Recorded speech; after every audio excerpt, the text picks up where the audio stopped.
নেপালের বিরাট নগর প্রদেশের সেখানকার এক লোক আরেকজনের কাছ থেকে একটি গরু কিনে আনলেন। সদ্য কেনা গরুটিকে তিনি বাড়ির উঠানে বেঁধে রাখলেন। রাত নামলে সবাই যখন ঘুমিয়ে পড়েছে, এরপর শুরু হয় অবাক করা কিছু ব্যাপার। সেদিনের পর থেকে প্রতিদিন রাত যত গভীর হতে থাকে, অন্ধকার যত বাড়তে থাকে, সেই সাথে বাড়তে থাকে অনেকগুলো কুকুরের সমস্বরে ঘেউ ঘেউ শব্দ। অথচ এই এলাকায় এরকমটা আগে কখনোই ঘটেনি। তাই গরুর মালিক লোকটি এবং তার পরিবারের সকলে ধারণা করলেন আজকাল হয়তো চোরের আনাগোনা আগের চেয়ে অনেকটাই বেড়ে গেছে, যে কারণে রাত বিরাতে এত কুকুরের ডাকাডাকি।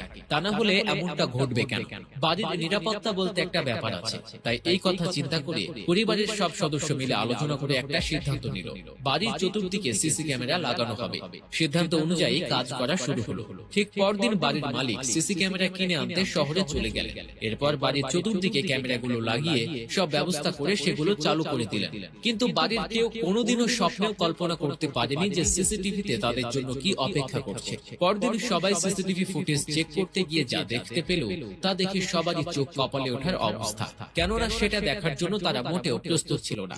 সিসি ক্যামেরার ফুটেজ চেক করে তারা দেখলো বাড়ির উঠানে রাখা নতুন কেনা গরুটির পাশে একটি বিরাট আকারের চিতাবাঘ হেলে ধুলে হেঁটে ঘুরে বেড়াচ্ছে। এরকম একটি ঘটনা নিজের বাড়ির উঠানে দেখলে যে কারণে বাকরুদ্ধ হয়ে যাওয়ার কথা। বাড়ির সকলেও তেমনি হতবাক হয়ে গিয়েছিল। নিজের চোখকেও যেন বিশ্বাস করার মতো অবস্থা ছিল না তাদের। বিভিন্ন জল্পনা কল্পনার পর তাদের মনে যেসব প্রশ্ন জাগে, তা হলো এই চিতাবাঘ প্রতি রাতে কেন গরুটির চারপাশে শুধু ঘোরাঘুরি করে, কেন সে গরুটিকে শিকার করে। সবাই মিলে এই প্রশ্নের উত্তর খুঁজতে শুরু করলো। যার কাছ থেকে গরুটি কেনা হয়েছিল, উত্তর জানতে সবাই সোজা সেই লোকটির কাছেই চলে গেল।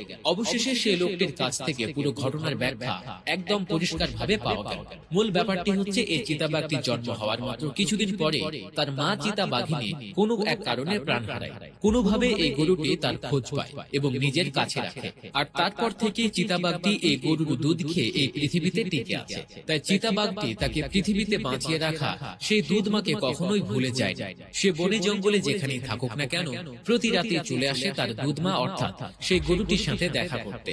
সে এসে তার মা অর্থাৎ গরুটির গা ঘেঁষে বসে থাকে, চারপাশে ঘোরাঘুরি করে, আর গরুটিও তাকে মায়ের মতো পরম স্নেহে আর ভালোবাসায় আগলে রাখে। অবুঝ প্রাণী এরা, তবুও তারা কৃতজ্ঞতা প্রকাশ করে। এই কৃতজ্ঞতা প্রকাশ করার পেছনে তাদের কোনো স্বার্থ নেই। অথচ অন্যদিকে সৃষ্টির সেরা জীব মানুষ তার স্বার্থের কাছে নিজের মাকে পর্যন্ত ত্যাগ করতে দ্বিধা করে না। তাই এসব অবুঝ প্রাণীর কাছ থেকেও আমাদের শেখার অনেক কিছুই বাকি।